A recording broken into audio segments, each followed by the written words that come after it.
Ngayon pong hapon sa ating pag-aaral ng salita ng Diyos ay wawakasan na rin natin yung ating short series dito po sa sermon. Actually, hindi ito ang kabuuan ng sermon ng ating Panginoon. In fact, many scholars are saying that this is actually the introduction of the Lord's long sermon, no, dito po sa ibabaw ng bundok. So ito po yung unang bahagi ng kanyang sermon sa bundok, ang Beatitudes o ang listahan ng mga mapapalad sangayon sa ating Panginoong Jesucristo. Pinamagatan po natin ang ating pong pag-uusapan ngayon, godly yet persecuted, persecuted yet joyful. Okay? Godly yet persecuted, persecuted yet joyful.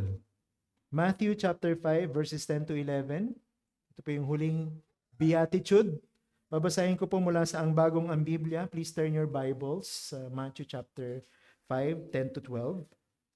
Beginning verse 10, mapapalad ang mga inuusig dahil sa katuwiran sapagkat kanila ang kaharian ng Diyos. Mapapalad kayo kapag kayo ay nilalait, inuusig at pinagsasabihan ng sari-saring kasamaan na pawang kasinungalingan dahil sa akin.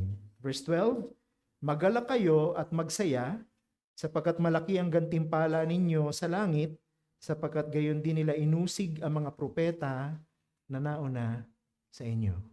Pagpalain ng Panginoon ang kanyang mga salita na ating pong pagbubulay-bulayan sa hapon na ito. Katulad ng paulit-ulit nating sinabi sa series na ito, ang Beatitudes o ang mga mapapalad ay naglalarawan sa atin kung sino ang mga totoong alagad ng ating Panginoong Jesucristo. Ito pong mga listahan ng mga mapapalad na ito ay hindi po ipinangaral ng Panginoon para sabihin kailangan nating maging mapalad na katulad nito upang tanggapin natin ang kaligtasan o kaya upang tayo patawarin ng Diyos o upang tayo makapasok sa kaharian ng langit. Hindi. Ito pong mga mapapalad na ito ay ipinangaral ng Panginoon upang ipakilala sa atin ang mapapagkakilanlan natin ng mga totoong mga alagad ng ating Panginoong Jesucristo. So we can say that the Beatitudes are marks that will distinguish the Christians from the rest of the people of this world. Now, ito pong statement na ito ay napakahalaga sapagkat konektado ito sa mga naunang talata bago nangaral ang Panginoong Jesucristo sa ibabaw ng bundok. Babasahin ko po sa inyo ang mga talatang iyon at ipapaliwanag ko po sa inyo ang dahilan kung bakit ko ito nasabi. At ano po mga talata yon? Before Matthew chapter 5, of course, Matthew chapter 4, verses 23 to 25. Ganito po ang nakasulat. At nilibot ni Jesus ang buong Galilea na nagtuturo sa mga sinagoga nila at ipinangangaral ang ebanghelyo ng kaharian at nagpapagaling ng lahat ng sakit at ng lahat ng karamdaman na nasa mga tao. Kaya't napabantog siya sa buong Syria at kanilang dinala sa kanya ang lahat ng mga may karamdaman, ang mga pinahihirapan ng sari-saring sakit at kirot, ang mga inaalihan ng mga demonyo, at ang mga may epilepsiya at ang mga lumpo. Sila ay kanyang pinagaling. Verse 25, at sinundan siya ng napakaraming tao mula sa Galilea, Decapolis, Jerusalem, Judea, at mula sa ibayo ng Jordan. Now, bakit ko binanggit itong mga verses na ito? Sapagkat may kinalaman dito ang sermon na ginawa ng ating Panginoong Jesucristo at inuna niya na nga sa kanyang pangangaral ay sino nga ba yung mga mapapalad? As the Lord Jesus preached the gospel, He performed miracles. Ibig sabihin, kasama po sa authentication ng mensahe ng Panginoon at authentication ng kanyang identity bilang Messiah na pinadala ng Diyos ang kanyang paggawa ng mga himala. Ibig sabihin, ang Panginoon ay binigyan ng Diyos ng kapangyarihang gumawa ng mga himala upang patunayan sa mga tao na siya ang Mesyas at patunayan na ang kanyang mensahe, ang mensahe ng kaligtasan ng mga makasalanan. At habang siya ay nagpapakita ng mga himala, gumagawa ng mga himala sa harapan ng mga tao, many people decided to follow Him. Ayan na, napakarami ng tao. Naging popular ang Panginoong Jesucristo. So, from all over the place, people are gathering around Him. Dala yung mga may sakit. At kung saan pumunta ang Panginoon, pumupunta sila. Pag tumawid ang Panginoon ng ilog, tatawid din sila. Pag pumanik ang Panginoon ng bundok, tatawid din sila, papanik din sila ng bundok. Pag tumawid ng mga lunsod, tatawid din sila. Basta kung saan pumunta ang Panginoon, sumusunod sila. Now, this is where it all got very messy. Bakit ko nabanggit yan? Ito pong maraming mga tao na sumusunod sa Panginoon kung saan man siya magpunta, alam ng Panginoon na hindi lahat sila ay sumusunod sa Kanya sapagkat sila'y nananampalataya. So He preached to them the Beatitudes. Kaya sa kanyang pagsisimula ng kanyang mahabang sermon, chapter 5, chapter 6, chapter 7 ng Matthew, mahabang sermon yan, sinimulan niya, sino nga ba ang mga totoong mananampalataya? Sino nga ba yung mga talagang dapat sumusunod sa Panginoon dahil sila ay nakaranas ng kaligtasan? Many of those people were there not because they wanted to become what Jesus described in the Beatitudes. Hindi sila sumusunod sa Panginoon kasi Christian sila. Sila'y sumusunod sa Panginoon at sila'y nakadikit sa Panginoon kahit saan siya magpunta because they wanted something from Him. May pakinabang kaya sila sumusunod sa Panginoon. May tinatanggap sila kaya sila sumusunod sa Panginoon. Kung wala yan, hindi sila pupunta doon. Bakit sila mag-aaksaya ng panahon na sumunod sa isang nagpapakilalang Mesyas na ang pangalan ni Jesus na galing sa probinsya ng Nazaret? Meron bang mabuting manggagaling sa probinsya ng Nazaret? Parang sa panahon natin, meron bang mabuting manggagaling sa mga liblib na lugar na hindi kilala? But since they were getting favors, blessings, benefits, they followed Him. Sumusunod sila. Pero ayaw po ng Diyos at hindi kailangan ng Diyos na mga tao na nagpapanggap lamang na alagad ni Jesus. Para tuluyang makilala kung sino talaga yung mga alagad ng Panginoong Jesucristo, ipinangaral niya ang mga listahan ng mga mapapalad. At itong pag-uusapan natin ngayon, ang huli sa mga listahan na yon. At ako'y naniniwala na after preaching this to many of those people in the crowd, yung iba doon siguro hindi na sumama sa Panginoon.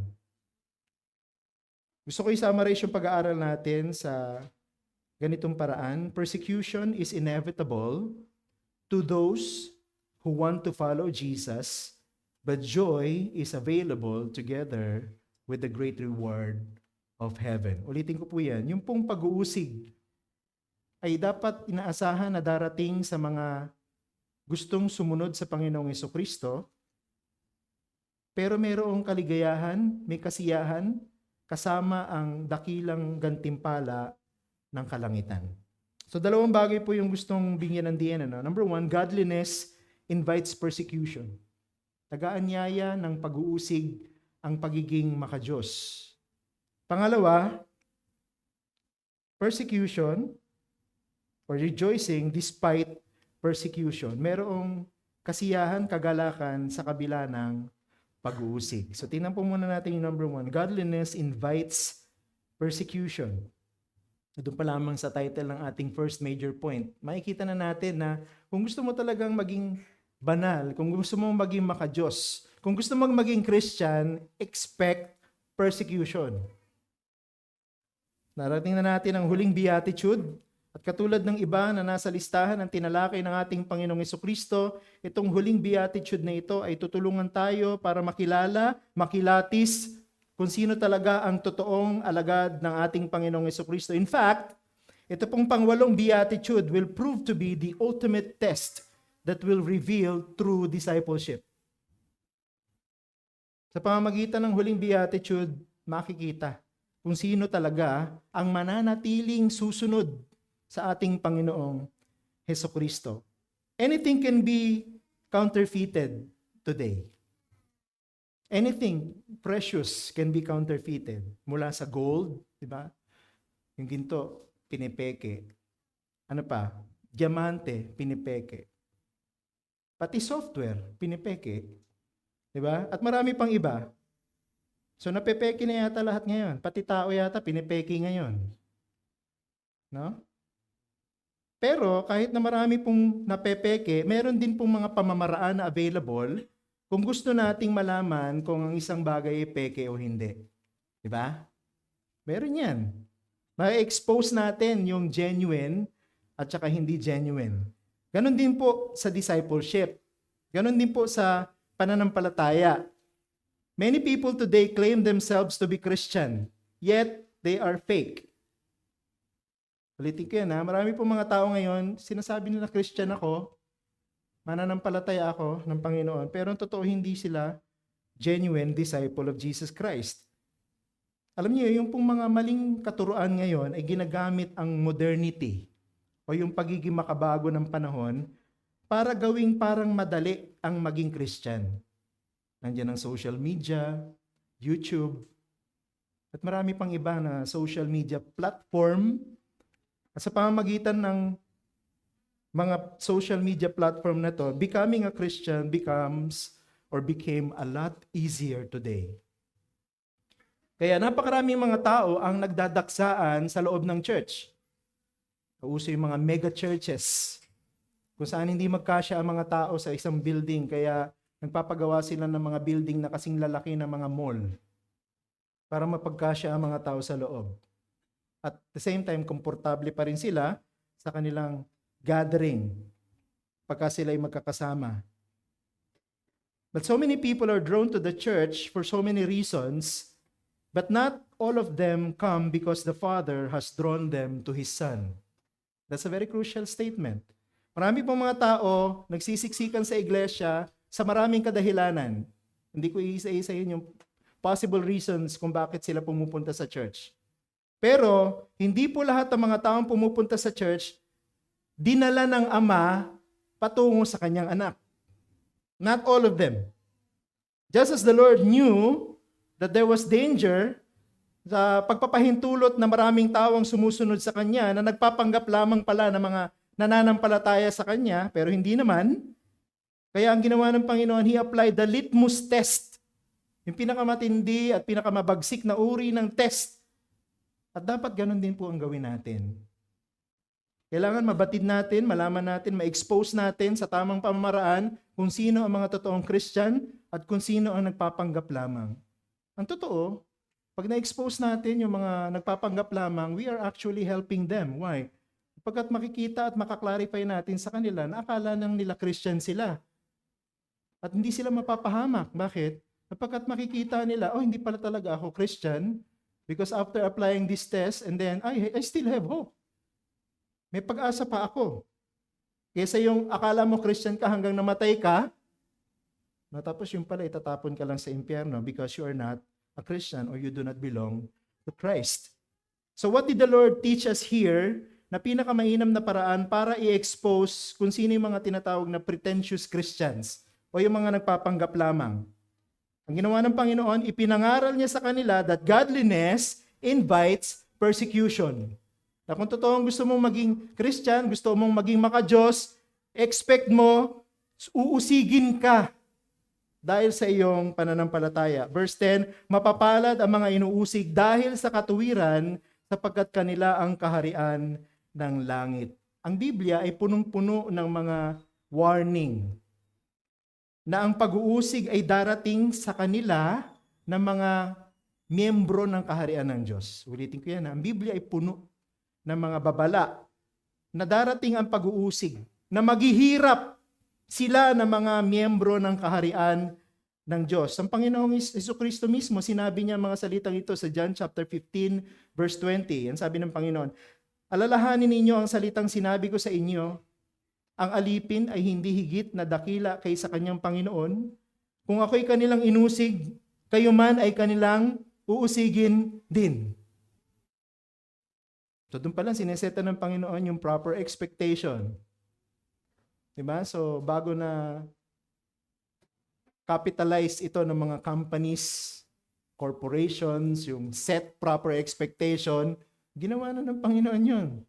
During the time na popular siya at maraming mga taong sumusunod sa Kanya, to draw between the line nung totoo at hindi totoo, sabi ng Panginoon, kung inuusig ako, ganun din ang mangyayari sa inyo.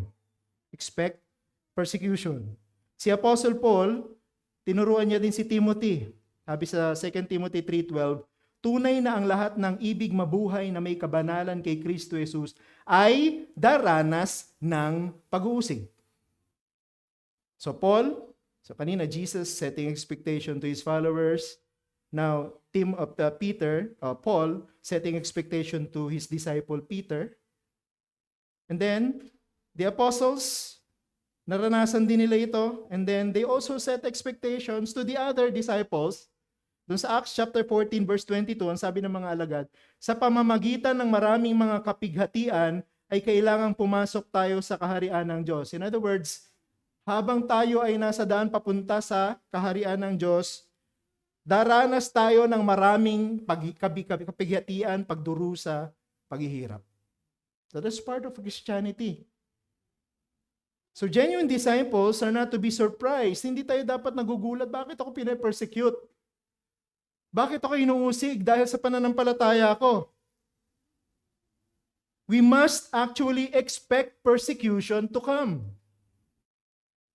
We must expect it to come. It's normal for Christians to be persecuted. Yun ang sinasabi ng Panginoon. But let me tell you that not all persecution come because of the right reasons. Hindi po porket pinipersecute yung Christian, pinipersecute siya sa tamang dahilan. Ay, pinipersecute ako. Talagang Christian ako. Mag-ingat tayo. No? Kasi pwede tayong i-persecute, pero hindi sa tamang dahilan. Christians can be persecuted, but not like how the Lord Jesus was persecuted.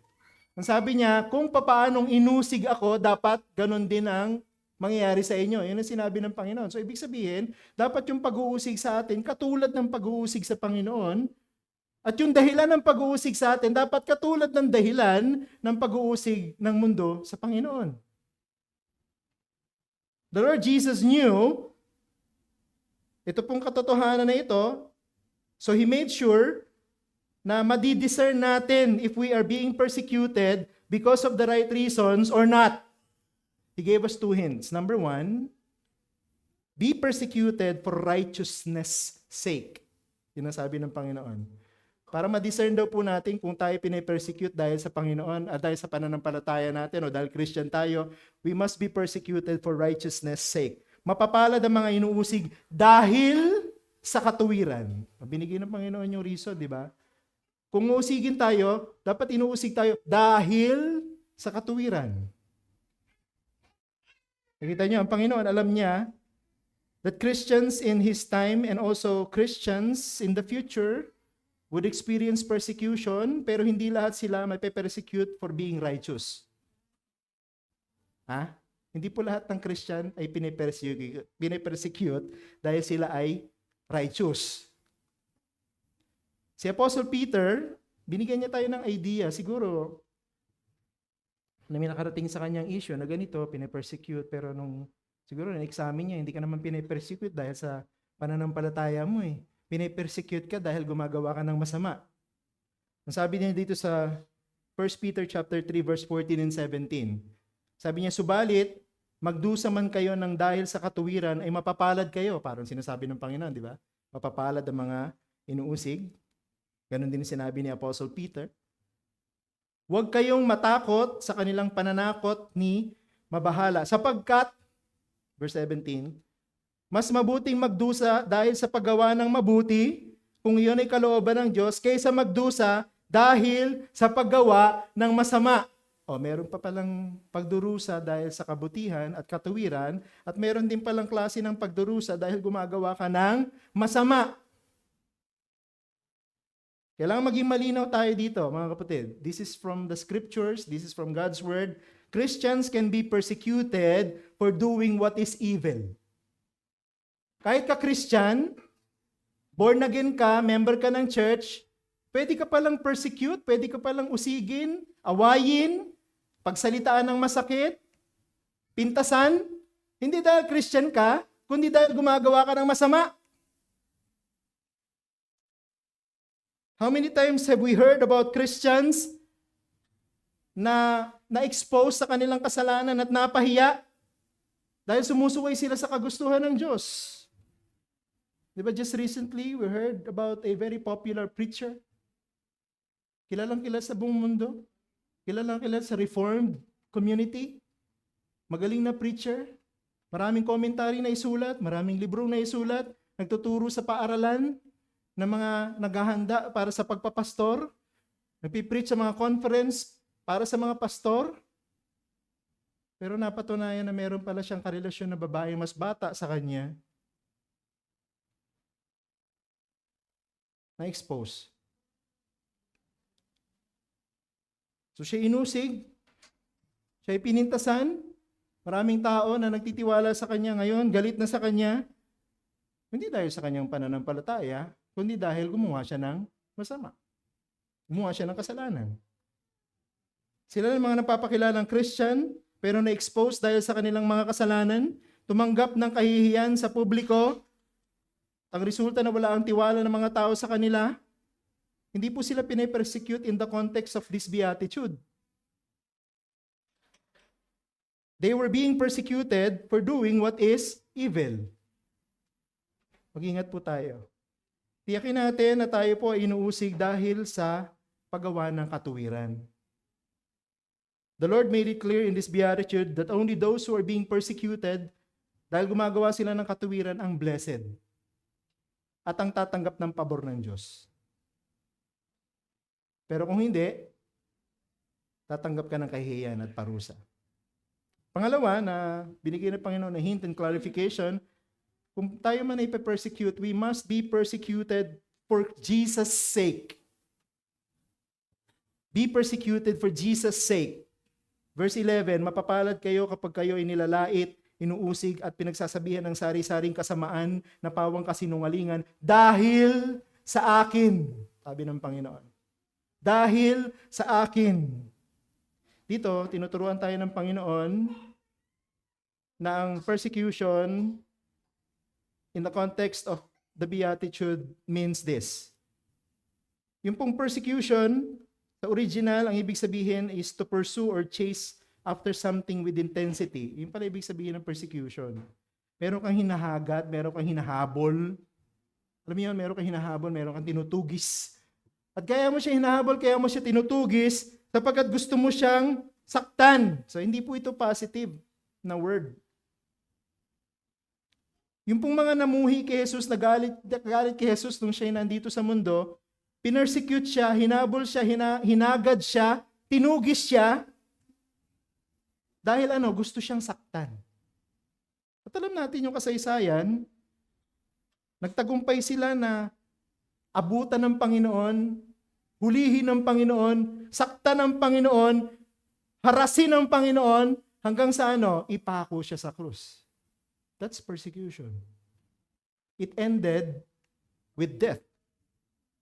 Now, may mga tao po ngayon namamatay dahil sa kanilang pananampalataya kay Kristo, pero hindi po lahat ng mga taong namamatay dahil sa kanilang pananampalataya ay nakatira sa mga bansa na mas marami yung kaaway ng Panginoon kaysa sa kakampi ng Panginoon.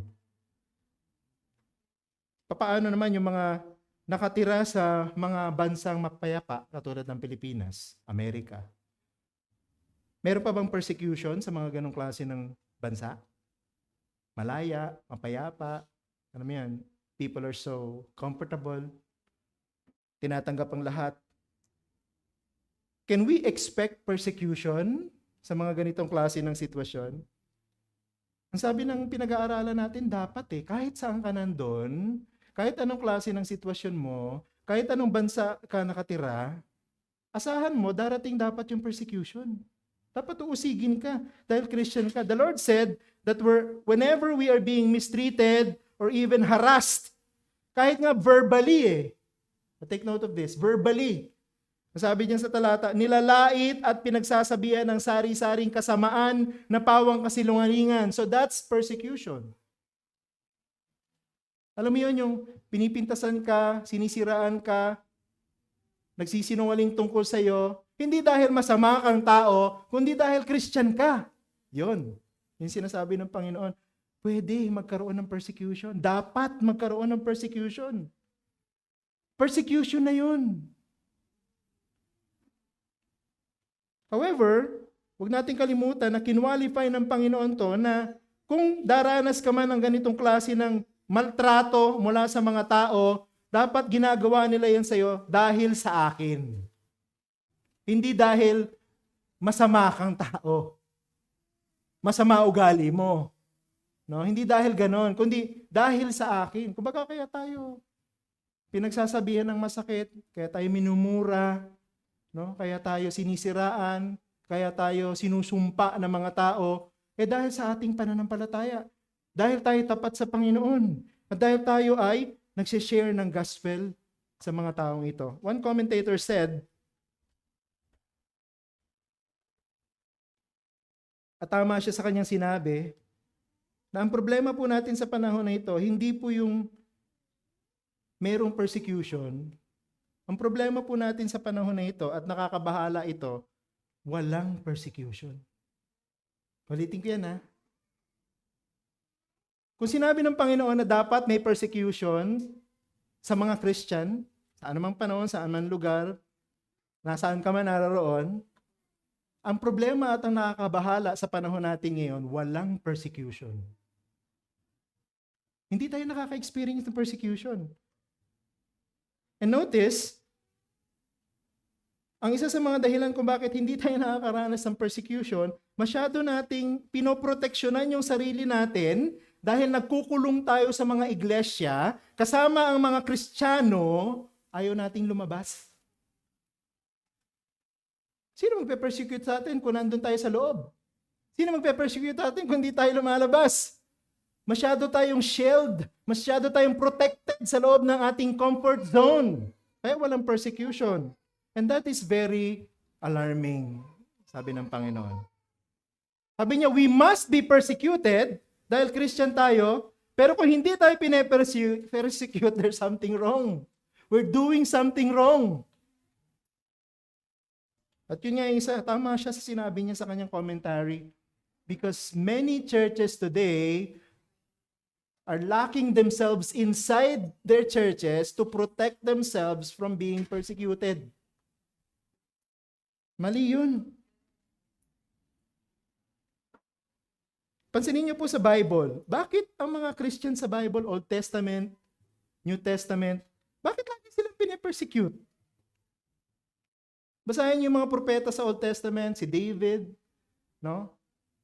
Sa New Testament, yung mga apostles, mga disciples, bakit sila pinipersecute?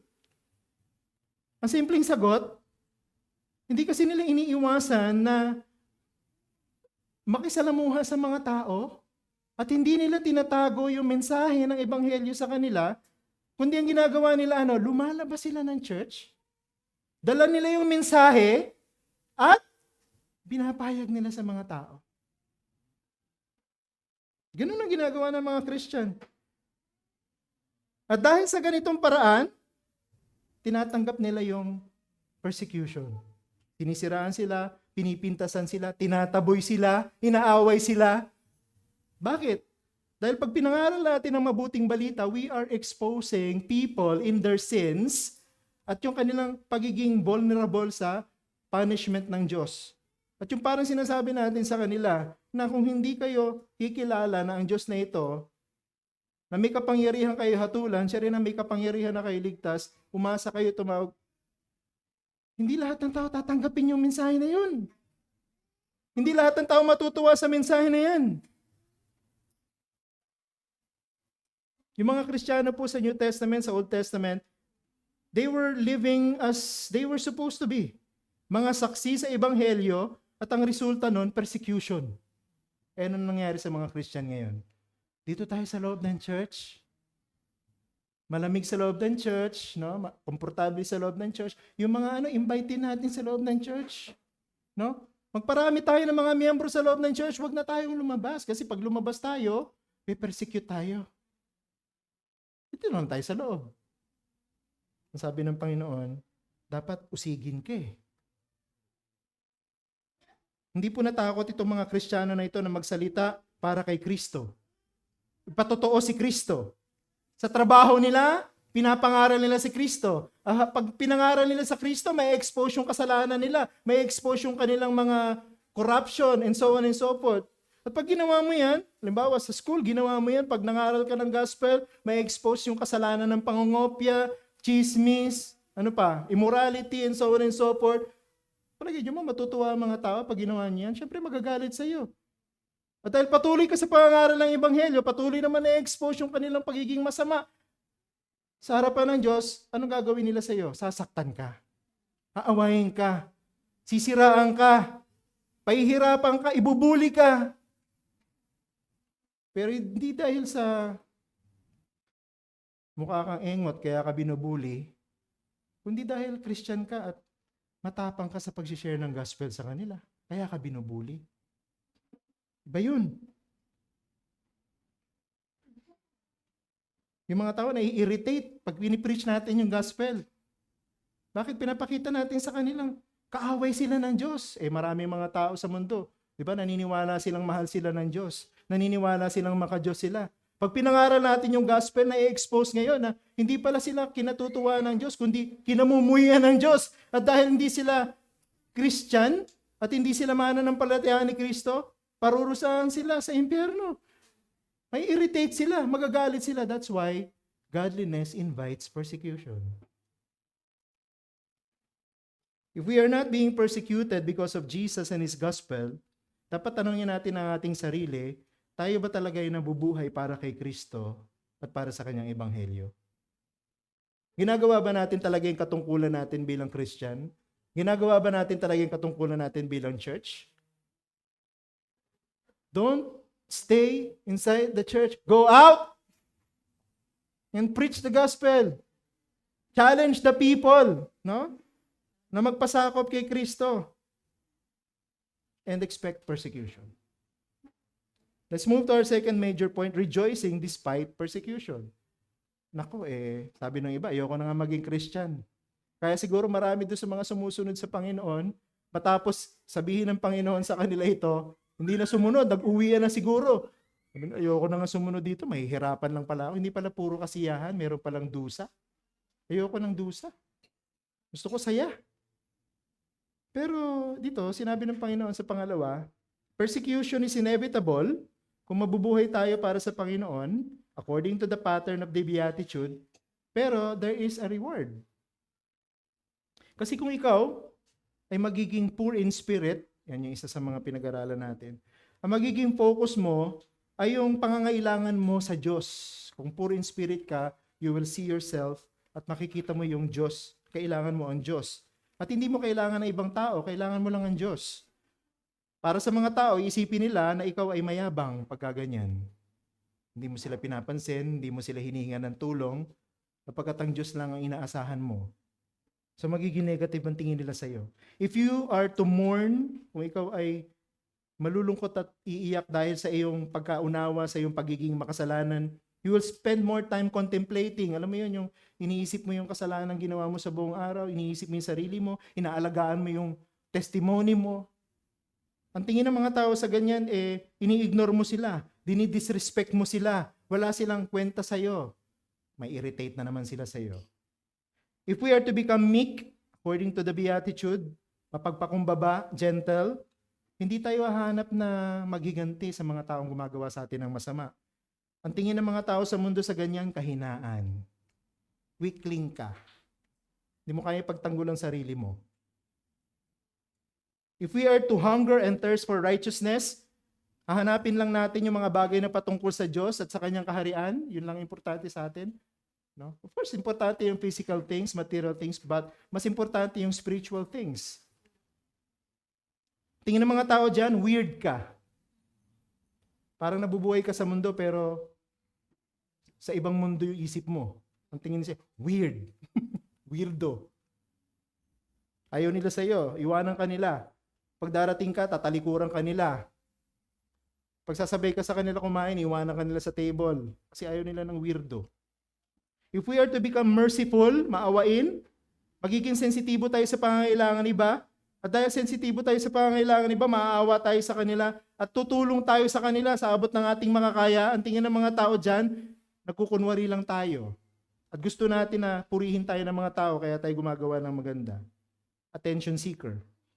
Magagalit na naman sila, ang yabang naman itong tao. Parang siya lang ang may kakayahan, siya lang ang mabuti. Pe-persecute ka because you are hungry and thirsty for righteousness. You are merciful. If you are pure in heart, then ang buhay mo magiging kontra sa buhay ng mga tao sa paligid mo na nandito sa mundo. May expose yung kasamaan nila.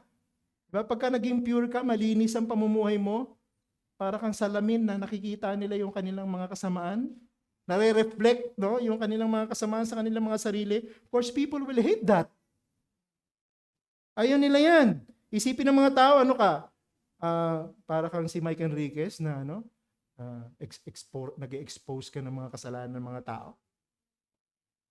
If we are to become peacemakers, siyempre gusto natin pag may nag-aaway, pagbabatiin natin. Alam mo yun, ayaw natin ng gulo. Naisipin ng mga tao sa atin, kinakalaban natin sila. Kumakampi tayo, and so on and so forth. Kaya nga, kung susundin natin yung lahat ng Beatitudes, at mabubuhay tayo sa paano tinuturo ng Panginoon ito, tinitrigger natin si Satan na i-persecute tayo. Kaya kung mabubuhay tayo according to the Beatitudes, normal na i-persecute tayo. But, bagamat hindi natin may iwasan yung katotohanan na pag nabuhay tayo para kay Kristo at sa Ebanghelyo, inaanyayahan natin ng persecution, there is blessing despite of it. Anong sabi sa verse 12? Magalak kayo at magsaya sapagkat malaki ang gantimpala ninyo sa langit, sapagkat gayon din nila inusig ang mga propeta na nauna sa inyo. Ibig sabihin, normal yan. Kasi may nauna na sa inyo na pinersecute dahil sa kanilang pamumuhay according to the Beatitude. So let's note two things here. Number one, yung reason for our rejoicing despite persecution. Number one, we can be joyful in the midst of persecution. We can be joyful in the midst of persecution. Sa gitna ng suffering, sa gitna ng persecution, there is reason for us to become joyful. May dahilan para maging joyful. Pwede tayong magalak sa gitna ng persecution. Hindi yung para kang bata na nagmumukmuk sa isang sulok. Pagka ikay pinersecute at nag-iiyak doon, naawa ka sa sarili mo. Hindi ganon. There is joy in the midst of persecution. Christians are instructed by the Lord na ang persecution darating, hindi naman natin gustong iwasan. Darating, iwasan.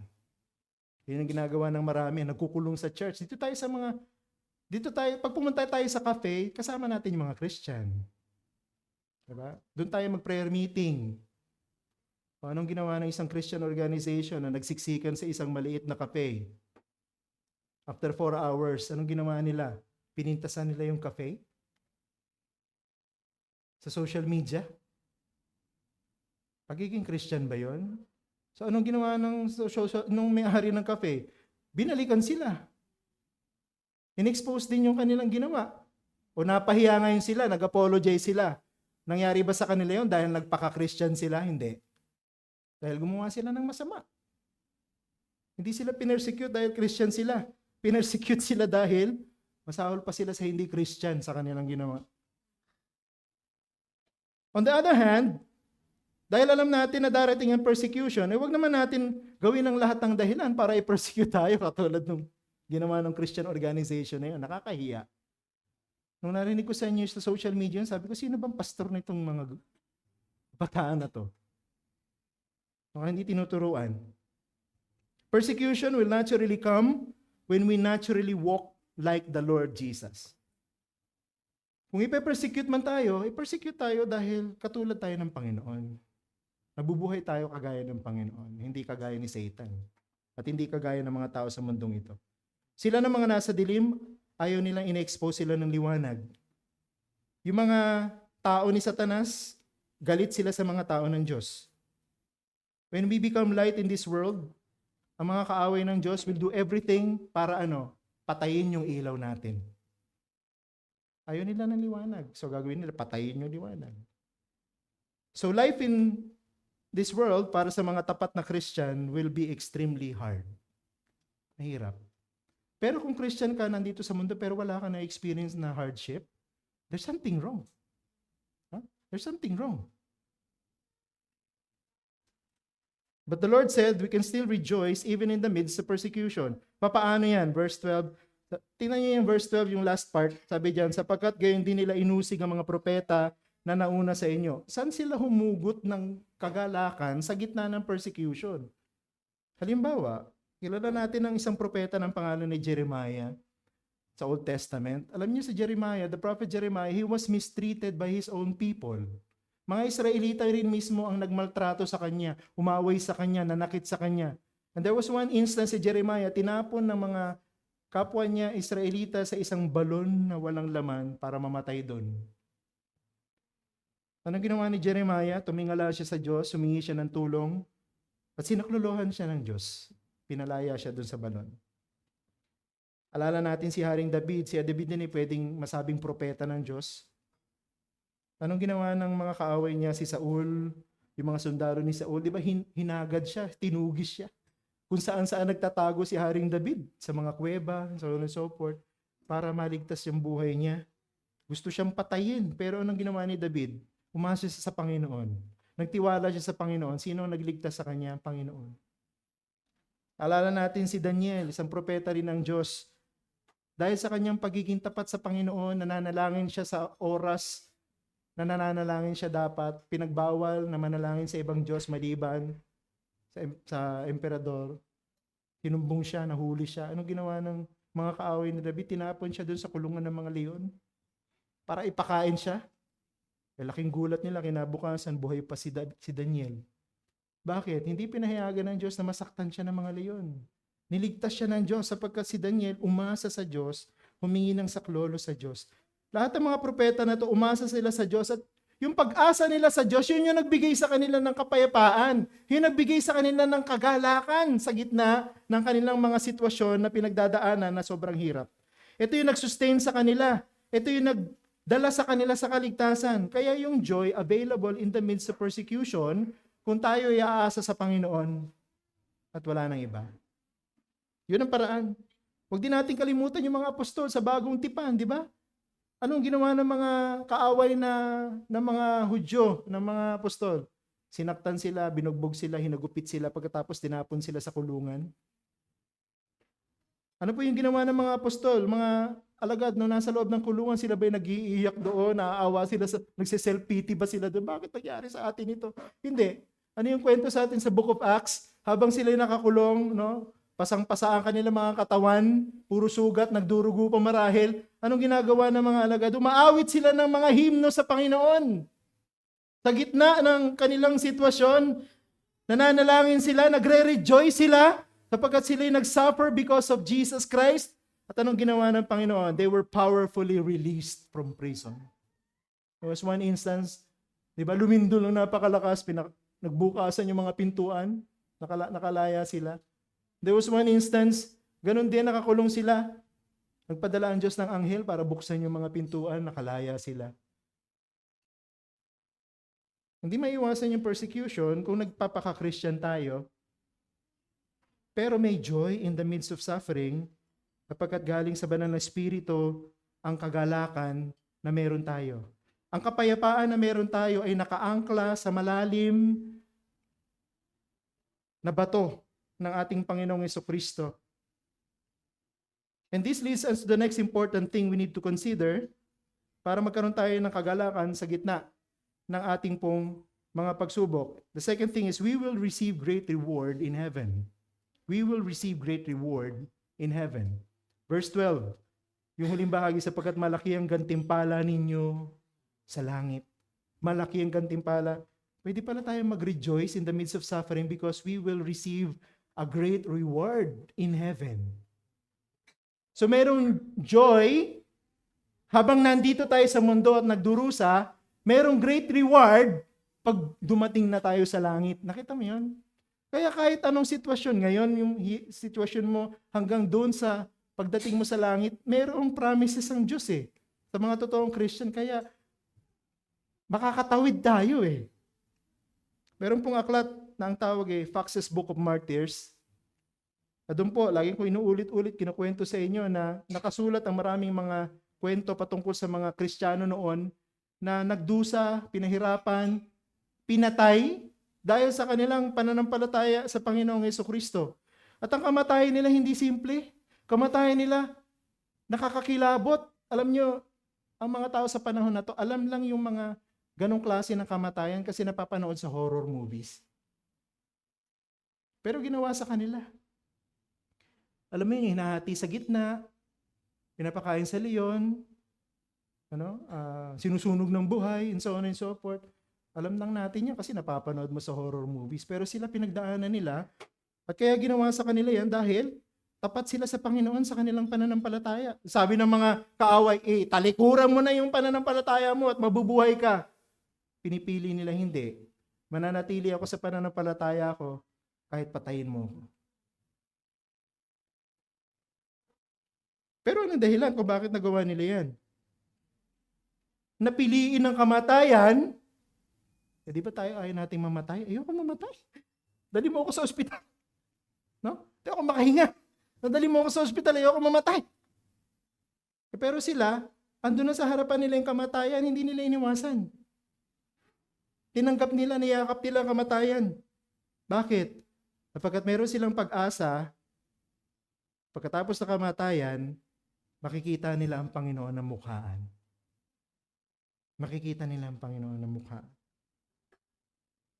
Sinabi ng Panginoon, mapapalad ang mga inuusig dahil sa katuwiran, sapagkat kanila ang kaharian ng langit. He meant it exactly how it reads. Persecution may end up with the disciples' death, but heaven is their destiny. Mamamatay tayo kung tayo usigin. Siguro pagbabantaan ka, babariling kita sa ulo. Ano ba, pipiliin mo? Christian ka pa rin o hindi? Wala pa tayo sa ganung sitwasyon. Napapanood lang natin sa movies yan. Ha? Pero, pwede mangyari yan. Anong pipiliin mo? Mabuhay o mamatay para kay Kristo? Mga persecute, alam ko natakot sila sa kamatayan. Sino ba naman hindi matatakot sa kamatayan? Halimbawa, nasa Fox's Book of Martyrs, yung isang kwento doon, yung mga Christian, binabalot sa balat ng hayop. No? Sinusulsi yung balat ng hayop sa paligid nila. Pagkatapos, bibilid sila sa araw. Alam niyo ibig sabihin nun?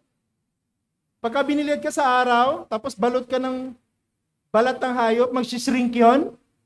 At habang nagsishrink yun, mapepress ka inside, matitiris ka ng buhay. Isa yun sa mga torture. Nung iba naman, tinutuhog, no? Tapos, itinatayo na ganyan, tapos sisindihan ng buhay. Marami, horrible death dun eh. No? Pero totoo mga kwento yun, hindi po yun likhang isip lamang. Totoo pong nangyari yan sa kasaysayan. Historical po yung mga yun. Pero bakit nagawa nila na piliin ng kamatayan? Sapagkat ito lang yung dahilan. They were overwhelmed by the fact that soon they will meet Jesus. Soon they will meet Jesus. Sabi nga ng isa, death is the only door we need to enter in order to meet Jesus. Ang kamatayan ay parang isang pintuan. Pag pinasok mo, paglagpas mo, makikita mo na si Jesus. Besides, the reward according to the Lord is, anong sabi diyan? Dakila. The word dakila means immeasurably great. Walang katulad, walang word to describe it. We don't have any human word available to describe this great reward.